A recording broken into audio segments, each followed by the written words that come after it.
আসসালামু আলাইকুম। আপনারা যারা SJCAM ইউজার তাদের একটা প্রবলেম হয়, সেটা হচ্ছে SJCAM এর সাথে অন্য কোনো মাইক ইউজ করা যায় না। তো SJCAM এর সাথে বিল্ট ইন যে মাইকটা, সেটাতে হচ্ছে বাইরের নয়েজটা বেশি ক্যাপচার করে। লাইক এখন ফ্যান দিলে যেটা বোঝায়, দেখেন ফ্যানের সাউন্ডটা পর্যন্ত সে ক্যাপচার করবে। তো এটার জন্য একটা ট্রিক্স আজকে আপনাদেরকে দেখাবো। বুঝতে পারতেছেন কি না? ফ্যানটা চালু হয়েছে, ফ্যানটা ফুল স্পিডে আছে, আমি কথা বলতেছি, দেখেন ফ্যানের সাউন্ডটা মেবি নয়েজ ক্যাপচার করতেছে। তো এটার জন্য আমি একটা ছোট্ট ট্রিক্স আপনাদেরকে দেখাবো। তো চলুন শুরু করে যাক।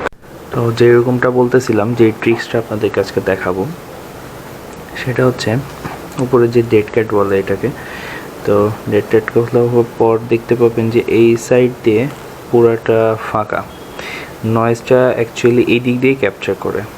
তো ডিরেকশনাল মাইক্রোফোনটা যখন এখান থেকে ইউজ হবে, কথা বলা যাবে, তখন কিন্তু ওইভাবে প্রবলেম হবে না। এটা যখন আমি বন্ধ করে দিব তখন কিন্তু নয়েজটা খুব কম ক্যাপচার করবে। নয়েজ ক্যাপচার করবে কিন্তু কম ক্যাপচার করবে। তো এটার জন্য আমার দরকার হবে একটা টেপ। তো আমি একটা নর্মাল টেপ ইউজ করতেছি। আমি জাস্ট এটাকে সুন্দর করে সিল করে দিব, আর কিছুই দরকার হবে না।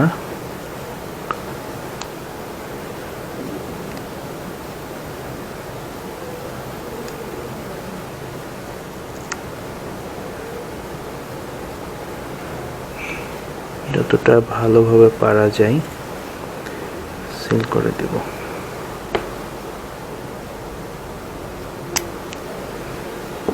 সিল করা কমপ্লিট। এখন নয়েজ আগের মতো আর ওরকম বেশি ক্যাপচার করবে না আশা করি। তো দেন এটা আবার এইভাবে সুন্দর করে লাগিয়ে দিব।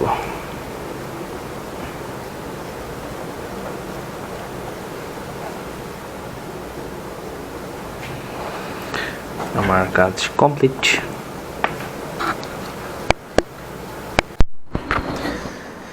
তো ট্রিক্সটা ফলানোর পর এবার দেখি নয়েজ কেমন আসে। ফ্যানটা ফুল স্পিডে অন করতেছি। এর আগে ভয়েস কোয়ালিটি দেখছেন, সাউন্ড কোয়ালিটি দেখছেন, এখন বুঝতে পারবেন। আশা করি আগের মতো আর ওরকম নয়েজ ক্যাপচার করবে না। সরাসরি কথা বললে নয়েজটা একটু কম হবে, আগের চাইতে একটু হলেও কম হবে আশা করি। তো এইটুকুই আজকের জন্য, এইটুকুই। ভালো থাকবেন সবাই। আসসালামু আলাইকুম।